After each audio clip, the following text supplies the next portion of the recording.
I hope your glasses are full, because this is a toast to the end. I left the fitness center way earlier than I'd planned that Saturday evening. The treadmill had malfunctioned halfway through my workout, and I figured I'd just finish everything tomorrow instead. As I approached our building in downtown, I noticed the windows of our place were all lit up. Music was drifting down from our floor. Sarah was hosting her group again. I almost turned around and went somewhere else. These get-togethers always played out the same way. I'd come through the door, say hey to everyone, get barely a nod in response, then hide in the bedroom while they laughed and drank until past midnight. But this was my home too. I shouldn't have to avoid my own apartment. I rode the elevator up and unlocked the door as quietly as possible. The sound of laughter hit me right away. Loud, careless laughter coming from the main room. I set my gym bag down near the entrance and was about to let them know I was there when I heard Sarah's voice cut through everything. All right, I've got one. What's the difference between my husband and a doormat? The room went quiet. I could imagine them all leaning forward, waiting for whatever punchline was coming. My hand froze on the strap of my bag. Before Sarah could deliver the answer, Jennifer's voice rang out. A doormat has more backbone. The room exploded with laughter. I stood there completely motionless, listening to all of them laugh at me. At me. My own wife making me the punchline. Close, Sarah said through her giggling. At least the doormat knows its place is on the floor. David thinks he's part of the furniture. More laughter. Wine glasses clinking together. My grip on the bag strap tightened until my knuckles went white. Sarah, that's awful, someone else said. But she was laughing too. What? It's the truth! Last week I mentioned wanting new appliances for the kitchen, and 2 days later there's a stand mixer sitting on the counter. I didn't even specifically ask for it. He just buys things. That sounds pretty great, though, another voice chimed in. It's convenient, sure, but it's like living with an overeager golden retriever. All enthusiasm, zero substance. My heart was already racing from the workout, but now it was pounding for an entirely different reason. I felt hot, then cold, then hot again. Does he ever push back on anything, Jennifer asked. Never. That's the whole problem. I could literally tell him I'm flying to Europe for a month with my friends, and he'd just ask what time to pick me up from the airport. More laughter rippled through the group. I heard Jennifer's voice rise above the others. To the most well-trained husband in the city. Cheers to that, someone else said. Honestly, Sarah continued, her voice full of genuine amusement. I don't know how I got so lucky. He works, pays for literally everything, and stays completely out of my way. It's like having a live-in ATM machine. That was it.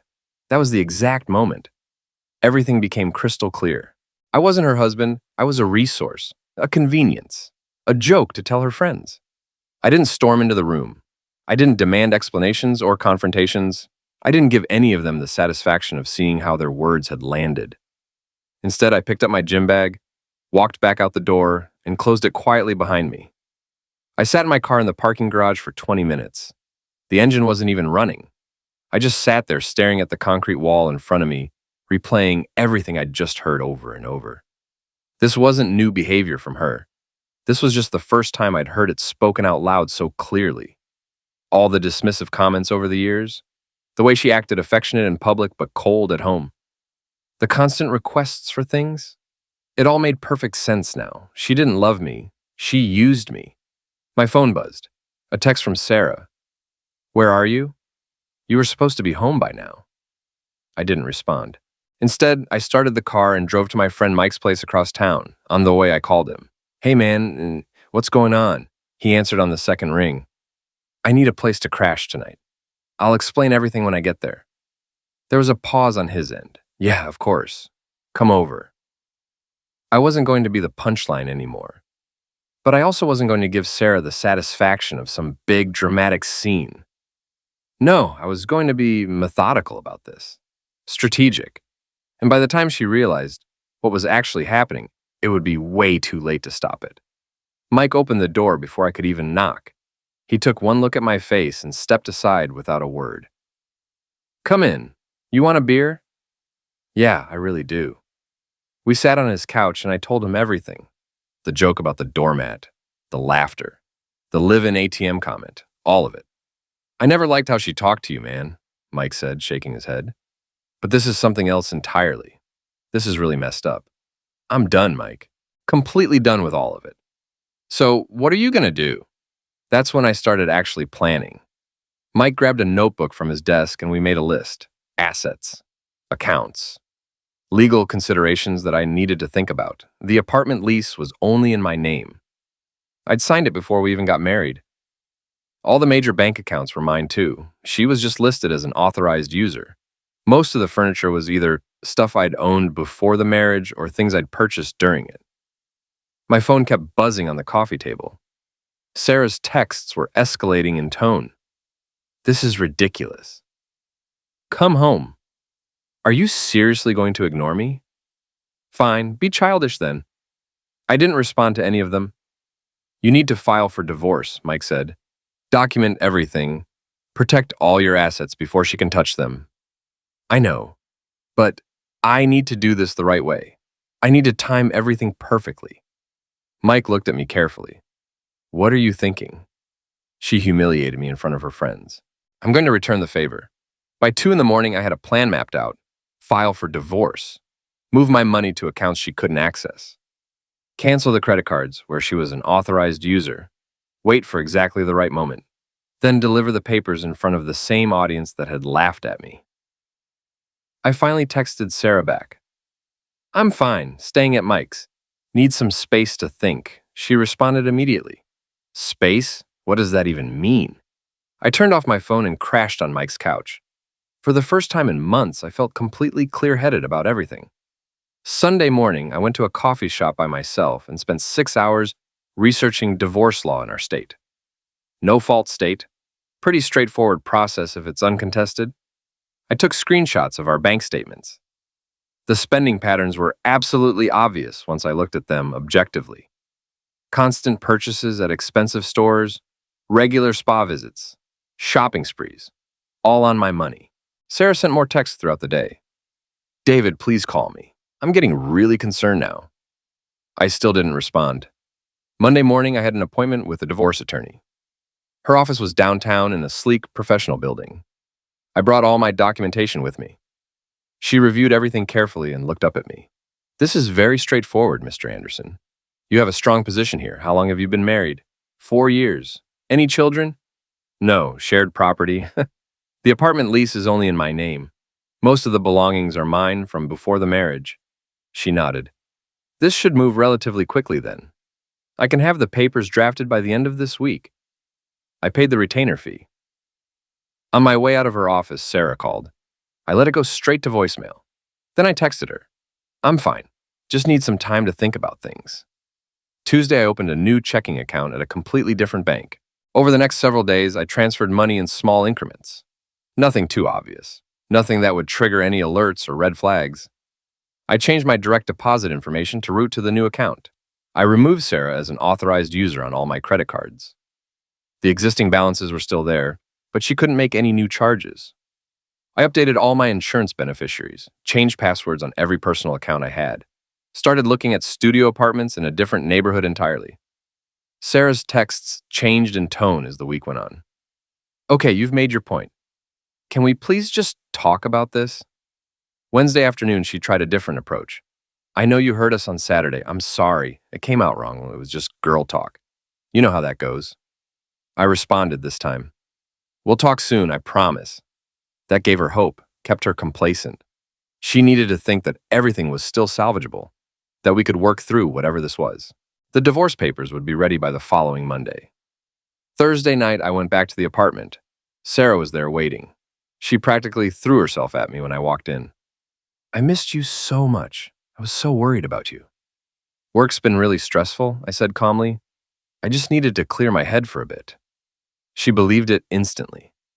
That night, she mentioned wanting to plan another gathering with her friends soon. Sure, whatever you want, I said. Her relief was visible on her face. She thought the crisis was completely over. She thought she'd gotten away with everything. Friday, the attorney called me. Papers will be ready Monday morning. When do you want to serve her? I'll let you know. I'm waiting for exactly the right moment, Saturday. Sarah was planning a brunch with the same group of friends. I helped her set everything up. She was back to her usual self, dismissive. ordering me around like hired help. Can you run to the store? I forgot ingredients for mimosas. Sure thing. Actually, pick up good champagne this time, not that cheap stuff you bought last time. I handed her the expensive bottle when I got back. She smiled, but didn't say thank you. Her friends arrived around 11. Jennifer, Lisa, Amanda. The same group that had laughed at the doormat joke. I stayed mostly in the background, watching them, listening to their conversations. Sarah was in her element, playing the perfect hostess. Not yet, I thought to myself. I need the actual divorce papers in hand first. Monday came. The papers were delivered to Mike's apartment. I read through them carefully. Petition for dissolution of marriage, asset division, lease termination notice. Everything was there and looked correct. Sarah had absolutely no idea what was coming. I continued coming home each night that week, acting like everything was completely normal. She mentioned planning a wine and cheese night for that Saturday. We're doing a whole thing. It'll probably get pretty loud. I'll stay out of the way, I said. She patted my arm. You're so understanding about everything. That week, I finished transferring the last of the movable funds to my new account. I called the bank and had our joint account officially closed. I notified our landlord about the upcoming change in the lease situation. I rented a storage unit across town and started gradually moving my personal items out. Books, photos, things that were clearly and obviously mine. Sarah noticed nothing. Friday night, I confirmed the plan with Mike. Tomorrow night, same time as before, same people. You're really doing this? He asked. She wanted an audience. She'll have one. Saturday evening, I left the apartment around 6. Told Sarah I was running some errands. I drove around for about an hour with the divorce papers sitting in an envelope on my passenger seat. At 7:30, I headed back. The gathering was in full swing when I walked through the door. Same scene as 2 weeks before. Wine flowing freely. Laughter loud and careless. The same 4 women sitting in our living room. Sarah looked up when I entered. Oh, you're back early. Her tone was dismissive, slightly annoyed that I was interrupting their time. Jennifer glanced over at me. We're still going strong here, David. The implication was crystal clear. Make yourself scarce. I can see that, I said calmly. Actually, I need to talk to Sarah for just a moment. Sarah frowned. Can it wait? We're kind of in the middle of something here. Amanda, emboldened by wine, laughed. What's the difference between David and a doormat? The group perked up. They recognized the callback to the original joke. Jennifer jumped in immediately. A doormat stays put. They erupted in laughter again. Lisa looked slightly uncomfortable, but was still smiling. Sarah laughed right along with them. And a doormat doesn't hover when you're trying to have fun, she added. I reached into my jacket pocket. You're right about one thing, I said. The room started to quiet down. They could sense the change in my tone. A doormat stays put. I pulled out the envelope and placed it on the coffee table directly in front of Sarah. I'm leaving. Sarah stared at the envelope like it was a snake. What is this? Open it and see. She hesitated, then slid one manicured nail under the seal. She pulled out the papers and started reading. I watched her face change as she realized exactly what she was holding. Her eyes scanned the first page, then flipped frantically to the second page, then the third. What is this? She looked up at me. This is a joke, right? You can't be serious about this. I'm completely serious. Jennifer leaned over to look. Oh my God. Lisa covered her mouth with her hand. Amanda pulled out her phone. Sarah looked directly at me. Because of a joke? You're divorcing me over a stupid joke? Not a joke. A pattern. I'm divorcing you because you see me as a doormat, a trained dog, a live-in ATM machine. Those were your exact words. Her face went pale. I never meant it like that. 2 weeks ago, right here in this room, I heard everything. All of it. The room went completely silent. You were spying on me? I came home to my own apartment and overheard my wife mocking me to her friends. That's not spying. That's discovery. She looked at her friends desperately for support. This is completely insane, right? Tell him this is insane. No one spoke. Jennifer shifted uncomfortably in her seat. Lisa looked down at the floor. Amanda was definitely recording on her phone. The apartment lease is only in my name, I continued. You have 30 days to find somewhere else to live. According to state law, The joint accounts are closed. The credit cards are canceled. I've taken only what belongs to me. Sarah's voice rose. Where am I supposed to go? How am I supposed to live? That's no longer my problem to solve. You wanted a doormat. Turns out you actually needed a provider. There's a difference between those things. I picked up my gym bag from where I deliberately placed it by the door earlier. A callback to that first night. Enjoy the rest of your evening, ladies. I walked out. Didn't slam the door. Didn't wait for any response. Just walked out with complete composure. Behind me, I heard the explosion of voices start. Sarah's voice rising above all the others. But I was already in the hallway, already heading to the elevator, already completely done. My phone started buzzing before I even got to my car. Call after call from Sarah. I let every single one go to voicemail. By the time I got back to Mike's place, I had 27 missed calls and 43 text messages. I read through them and watched her cycle through all the predictable stages. Anger first. How dare you humiliate me like that in front of everyone?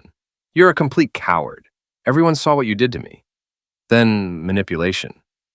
I'm so sorry. I didn't mean any of those things I said. It was just the wine talking. We can work through this together. Then practical reality setting in. My card was declined at the store. The bank account shows zero balance. How am I supposed to buy groceries? I sent exactly one text back. Contact my attorney. All information is in the papers. Then I blocked her number completely. Mike handed me a beer. How do you feel right now? Free. Completely free. The next few days were remarkably quiet. My attorney handled all communication. Sarah tried calling from different numbers. I didn't answer any of them. She sent multiple emails. I forwarded them all to my attorney without even reading them. By Wednesday, I heard through mutual friends what was happening on her end. She'd tried to rally her support system, but it wasn't working out the way she'd expected. She'd called Jennifer asking if she could stay with her temporarily. Jennifer claimed her place was too small. She'd called Lisa. Lisa said she was traveling for work. Amanda didn't even return her call. A mutual friend forwarded me screenshots from their group chat. I hadn't asked for them, but I read them anyway. Amanda had written, I cannot believe that just actually happened. Jennifer responded, I feel bad for her, but also that was kind of incredible to witness. Lisa wrote, we really shouldn't have laughed at those jokes about him. We encouraged all of that behavior. Amanda replied, oh, please, she made her own bed here. They weren't supporting Sarah because they agreed with what I'd done. They were distancing themselves from her because she was no longer useful to them. Without access to money and lifestyle, she had nothing they wanted anymore. I started seriously looking at apartments, found a studio in a quieter neighborhood, smaller than what I'd had before, but it was mine, just mine. I signed the lease and started moving my things in. I took only what was clearly and obviously mine from our old place, my books, my clothes, my electronics. I left all her belongings completely untouched. Left the furniture we'd bought together. I didn't want any of it. Those were artifacts of a life I was genuinely glad to leave behind. Week 2 after the confrontation, I got another forwarded screenshot. Sarah had tried to make purchases on the canceled credit cards. Every single one had been declined. She'd checked the joint account and discovered it was closed. She'd called the bank and found out she had no authority over any of my accounts. Her entire lifestyle was crumbling in real time, and she was finally understanding the full situation. She had no income, no savings, no backup plan, no real support system. She ended up moving in with her sister in the suburbs. I heard about it through Claire, a friend from college, who'd reconnected with me after hearing about the separation. We met for coffee one afternoon. You seem different, Claire said. Lighter somehow. I feel like myself again for the first time in years. We all worried about you, you know. That relationship seemed completely exhausting to watch from the outside. I realized then that my actual friends had seen what I couldn't see. They'd watched me slowly disappear into the role of provider, of doormat, of resource. And now they were watching me come back to who I really was. I started going to the gym regularly again, not rushing home to avoid judgment or comments. I took up mountain biking, something I'd always wanted to try, but Sarah had called boring and pointless. I spent weekends hiking. I read books. I cooked meals just for myself. I reconnected with friends I'd neglected during the marriage. My life became mine again. The divorce moved forward incredibly quickly, uncontested. Sarah didn't have the resources to fight it, even if she'd wanted to. No alimony, since the marriage was short, and she was perfectly capable of working. Asset division was straightforward. Everything I'd brought into the marriage or purchased during it stayed with me. 6 weeks after I'd walked out, the divorce was completely finalized. The court date was brief and procedural. Sarah didn't even attend. My attorney said she'd signed everything without any protest. I walked out of the courthouse, feeling nothing but pure relief. 3 months passed. I got a promotion at work. My focus and energy had completely returned. I was saving money for the first time in years. No surprise charges, no constant requests. Just steady, deliberate progress toward my own goals. I dated casually, nothing serious. I wasn't rushing into anything, but it was nice spending time with people who saw me as an actual person, not a resource to be used. I barely thought about Sarah anymore. When I did, I felt no anger, no satisfaction in whatever struggles she might be having. Just complete indifference. She was a closed chapter, not even a particularly important one in the larger story of my life. One Saturday morning, 4 months after the divorce, I stopped at a coffee shop before a bike ride. I was checking my phone while waiting for my order when I heard a familiar voice. David. I looked up. Sarah was standing right there. She looked different, less polished than before. No expensive clothes or salon-styled hair. Just simple jeans and a plain shirt. She looked tired, but was clearly trying to appear put together. "Hey," I said neutrally. She gave me an awkward smile. I wasn't sure if I should say anything or not. "Hey." There was a pause. I didn't try to fill the silence. "You look really good. Like, really good." "Thanks for saying so. Can we talk for just a minute? I know I don't have any right to ask." I checked my watch. I have a few minutes before I need to leave. We stepped aside from the counter area. "I wanted to apologize," she said. "For real this time. Not like before. Okay. I was awful to you. I can see that now. I took complete advantage of your kindness and then mocked you for it. It was cruel. I'm different now. I've had to be." "Good for you." I wasn't being sarcastic. I genuinely didn't care enough to be sarcastic. I lost everything, you know. The apartment, the friends, the whole lifestyle. I heard about that. Was it worth it? Blowing up our marriage like that in front of everyone? I didn't blow it up. I left it. There's a real difference. In front of everyone, though. You humiliated me. You humiliated me for months, maybe years. I just matched the audience you'd chosen. She was quiet for a long moment. I guess I deserve that response. This isn't about deserving anything. It's about consequences for actions. "Do you hate me?" "No." Her expression shifted, almost looking hopeful. "So there's maybe a chance we could—" "No. I don't hate you at all. But I also don't care anymore. We're divorced. We're done. That's it." The barista called my name. I grabbed my coffee and turned back to Sarah. "I hope things work out for you. I genuinely mean that." I started walking toward the door. "David, wait." I stopped and turned around. "Were you really that unhappy the whole time we were together?" I was the punchline to a joke I didn't even know I was part of. "What do you think?" I walked out into the sunlight, got on my bike, and headed toward the trails. The trees were just starting to show their fall colors. The path stretched out ahead of me, clear and wide open. I thought about the encounter for maybe 5 minutes total. Then I focused completely on the trail, the rhythm of pedaling, the cool air, the freedom of having nowhere I had to be and nothing I had to prove to anyone. The doormat had left, and he'd never once looked back. I spent that entire afternoon riding through the trails, taking paths I'd never explored before. No schedule, no one waiting for me. Just the bike, the trail, and the quiet of the woods. When I got back to my apartment, I made dinner for myself. Something simple and a stir-fry with vegetables from the farmer's market. I ate on my small balcony, watching the sunset paint the sky. My phone buzzed with a text from Mike. "Want to grab drinks tomorrow?" "Yeah, sounds good," I replied. Claire had also messaged, "Book club next week. You coming?" Definitely. This was my life now. Simple, peaceful, completely mine. No constant demands, no walking on eggshells, no wondering if I was doing enough or being enough. I was just existing as myself. And that was more than enough. Sunday morning, I met Mike at a different coffee shop. We talked about completely normal things, work stuff, his new girlfriend, plans for the upcoming holidays.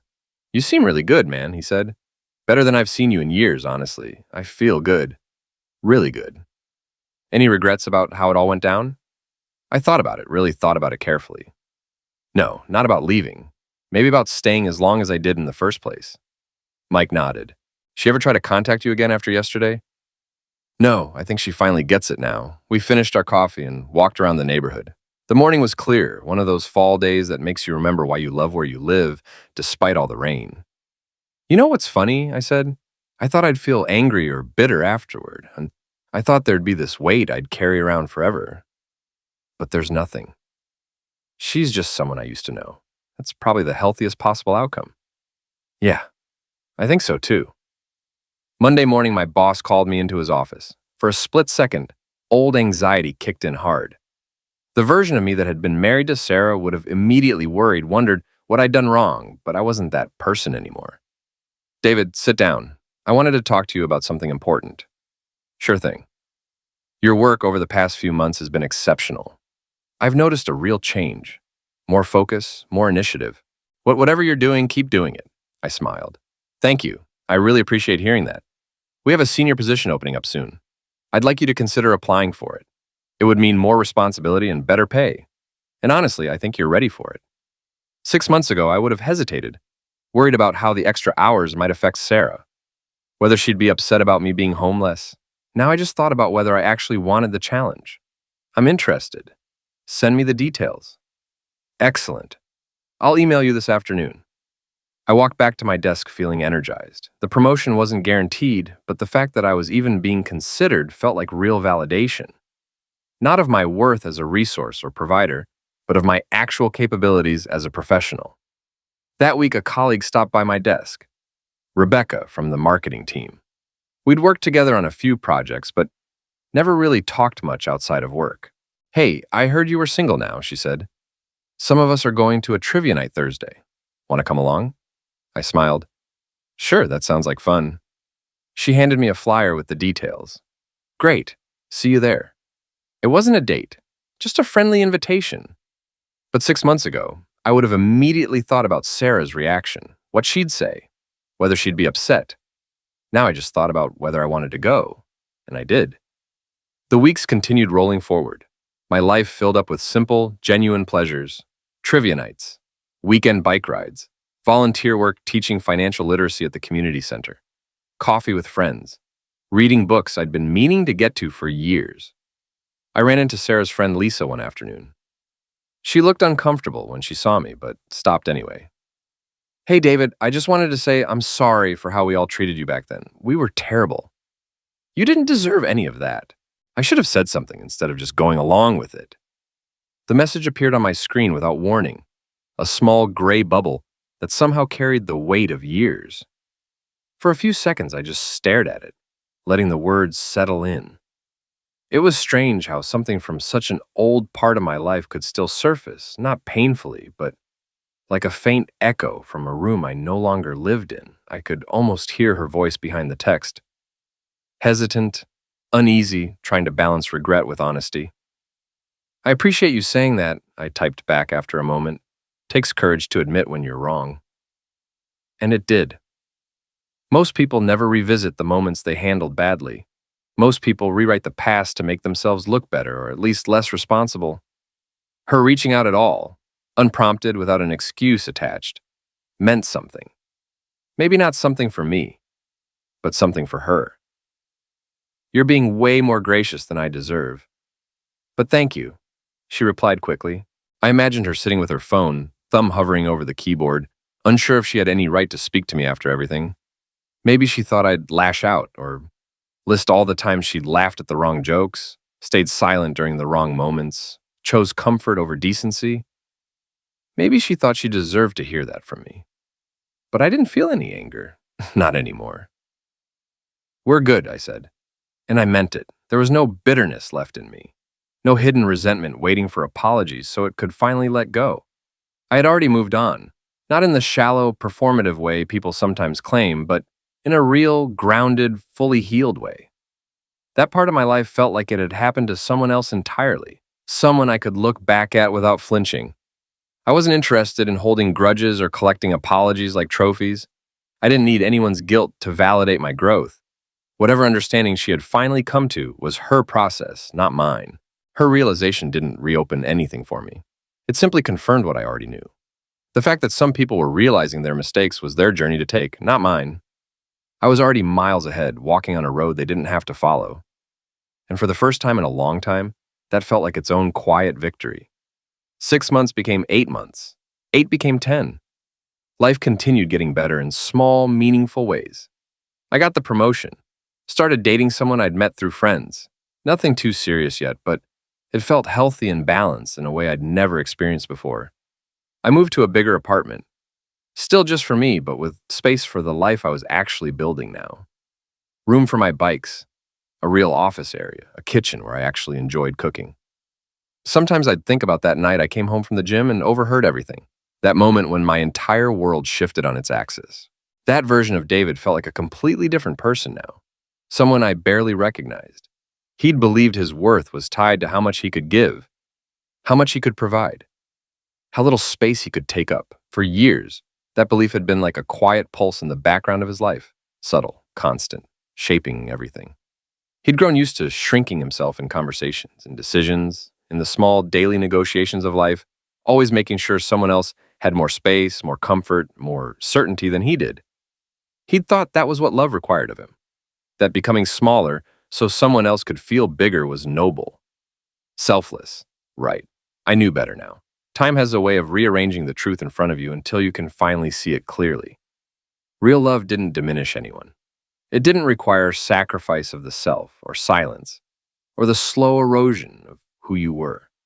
Real love built both people up equally. It created space instead of consuming it.